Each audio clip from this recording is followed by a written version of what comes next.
சாப்பிடு. ஆ நீங்கள் சாப்பிடு. ஆ டீ தோடு சாப்பிடு.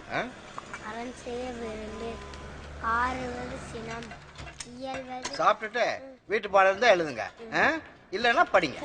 அப்பா வேலையை முடிச்சுட்டு வீட்டுக்கு போகலாம். என்ன அம்புட்டு காசு சேர்க்கிற பள்ளிக்கூடத்தில் எதுக்கு பிள்ளைகளை சேர்த்து விட்டிய? இப்போ இப்படி சிரமப்படுறீல்ல? வயசான காலத்தில் நாளைக்கு அவங்க தலையை எடுத்து நம்மளை வச்சு காப்பாற்றணும்னா நல்லா படிக்க வச்சா தானே. கவர்மெண்ட் ஸ்கூலில் படிப்பு ஒன்றும் நல்லா இல்லை. விதைக்கிறத பார்த்து விதைச்சா தானே வெள்ளாமல் நல்லா வரேன். நாளைக்கு கஞ்சி ஊற்ற போகிறவங்க என்னத்தை படிக்க வச்சு நம்மளை பார்த்து ஒரு கேள்வி கேட்டுப்படாதுல்ல. அதுக்கு இல்லைன்னு ஏபிசிடின்னு இன்னொருத்தன் பாஷையை கற்றுக்கிறக்க அம்புட்டு காசு. நம்ம காமராஜர்லாம் எந்த இங்கிலீஷ் பள்ளிக்கூடத்தில் படித்தாரு? நாட்டை ஆளலை. என்னமோ போங்க.